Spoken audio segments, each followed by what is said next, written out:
화제의 뉴스를 골라 과학 기자의 시선으로 분석하는 과학 본색 시간입니다. 이혜리 기자와 함께하겠습니다. 안녕하세요. 안녕하세요. 네, 오늘은 어떤 이야기를 나눠볼까요?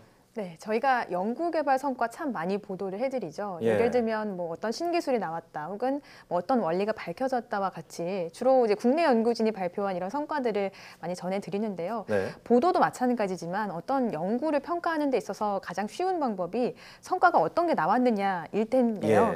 하지만 일부에서는 정부 연구개발 예산이 20조 원을 넘어선 상황에서 예산 투입 대비 성과가 좀 미흡하다라는 지적이 있거든요. 이에 대해 한국과학기술단체 총연합회, 그러니까 과총에서는 연구자들이 이런 지적에 대해서 어떻게 생각하는지 직접 물었습니다. 정말 현장에 있는 연구자들에게 이야기를 들은 건데요. 오늘은 이 설문조사 내용에 대해서 자세히 알아보도록 하겠습니다. 네, 그렇습니다. 앞서 말씀하셨듯이 국가 R&D 예산이 사상 처음으로 20조 원을 돌파했다. 이게 GDP 대비해서 세계 1위라고 하더라고요. 네. 자, 그만큼 많이 투자하는 만큼 성과가 나와야 하는 것이 아니냐, 이런 측면에서 그런 지적을 받는 것이 아닌가 싶은데요. 맞습니다. 올해 정부 예산, R&D 예산 20조 원은 전체 예산의 한 4.7%를 차지합니다. 정부가 투자하는 20조 원 외에도 기업이 이제 R&D에 투자하는 예산까지 합치면 전체 80조 원 정도에 해당하는데요. 이런 수치는 GDP 대비해서 말씀하신 대로 세계 1위입니다. 돈을 많이 투자했으니까 그만큼 많은 성과를 내야 한다. 물론 이런 지적이 있을 수 있습니다만 실제 연구자들의 생각은 조금 달랐습니다. 아, 그래요? 어떻게 다른가요? 네, 우선 이번 설문조사 내용을 좀 살펴보기 전에 이 조사에 응한 사람들을 알아보면요. 전체가 4,310명인데요. 이 중에서는 이제 연구자도 있고 연구 관리자도 있고 또 일반인도 포함이 돼 있습니다.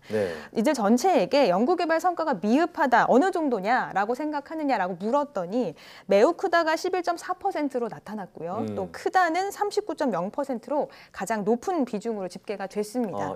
그러니까 한 절반 정도가 연구 성과가 그래도 괜찮다, 좋다라고 생각을 하는 셈이죠. 이 조사만 보면 그렇게 부정적이지만은 않은 것 같은데 이게 또 세부적으로 나눠보면 또 다르다는 말씀이신 거죠? 네, 그렇습니다. 연구자와 연구 관리자, 일반인을 다 나누어서 응답자를 나눌 때의 인식 차이가 조금씩 보이기 시작하는데요. 우선 연구자의 경우에는 55%가 연구 성과가 높다라고 응답을 했고요. 그러니까 화면에서 보시면 매우 크다와 크다를 합한 숫자라고 보시면 되겠습니다. 약간씩 차이가 보이네요. 네, 연구 관리자의 경우에도 한 49.8%가 연구 성과가 높다라고 답했습니다. 하지만 일반인의 경우에는 37.7%만이 연구 성과가 높다고 답해서 연구 관계자들과는 조금 인식이 다른 것을 확인할 수 있습니다. 네, 어떻게 보면 연구 성과에 대해서 일반인이 잘 인식하지 못하는 경향도 있는 것 같기도 하고요. 자, 그렇다면 국가 연구개발 성과가 미흡하다는 지적에 대해서 연구자들은 어떤 생각을 하고 있나요? 네, 그 부분이 이제 어떻게 보면 가장 중요한 질문이 될 수 있겠는데요. 연구자들은 이에 대해서 단기적인 혹은 경제적인 기여도만을 생각을 해서 정량적인 성과를 평가하는 이런 제도가 가장 큰 원인이다라고 꼽았습니다. 이어서 안정적인 연구비 확보에 어려움을 느낀다라고 답한 비율도 높았고요. 창의적인 그리고 원천적인 연구를 가로막는 연구 기획이라든지 공급자 중심의 하향적인 연구 주제 선정, 그리고 연구 행정의 부담 과다, 혹은 자율성의 제약 등이 그 뒤를 이었습니다.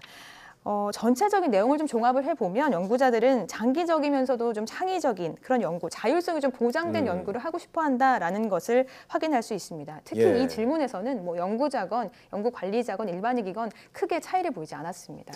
네, 그럼 당연히 연구 성과를 높이기 위한 개선 방안으로는 연구의 자율성, 그리고 안정적인 연구를 할 수 있는 기반 마련, 이런 답변이 나왔겠네요. 네, 그렇습니다. 개선할 사항으로 가장 높은 비율을 차지한 것이 연구에 몰입할 수 있는 신뢰 기반의 제도 혁신입니다. 연구 분야의 어떤 특수성이나 자율성을 고려를 해서 연구 성과의 개념을 좀 바꿔야 한다라는 답변도 있었고요. 도전적인 연구를 장려하는 성과 평가를 도입하자라는 의견도 있었습니다. 이 외에도 연구 성과를 높일 수 있는 방법을 좀 자율적으로 이야기를 해보라라는 질문에 대해서 연구자들이 정말 자율적으로 대답을 했는데요.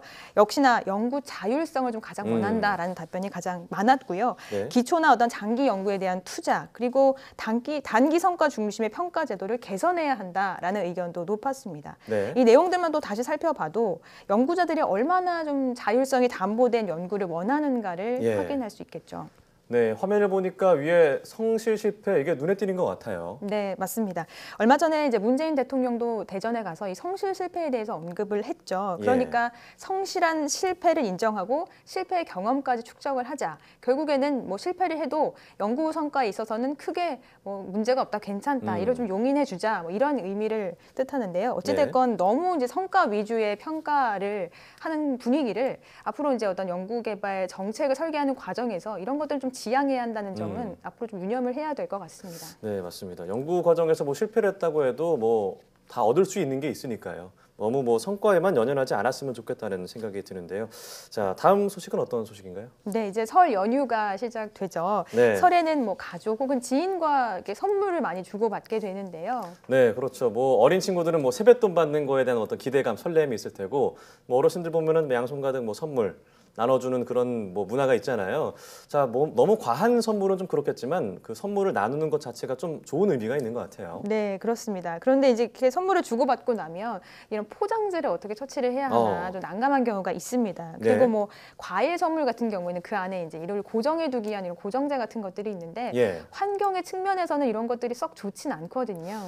생각해 보니까 그 과일을 담는 그 고정하는 고정제 같은 경우에는 플라스틱 쓰레기인 거잖아요. 네, 그렇습니다. 과일 선물 상자 내부에 이렇게 하얀색으로 되어 있는 예. 이런 고정재, 이런 소재는 플라스틱인 이 폴리에틸렌을 사용을 하고 있습니다. 네. 지난해 특히 플라스틱 쓰레기와 관련해서 여러 가지 논란들이 좀 촉발이 돼서 그런지 몰라도 일부 유통업체에서 올해 이 플라스틱으로 된 고정재 대신에 종이로 된 고정재를 사용하겠다라고 밝혔습니다.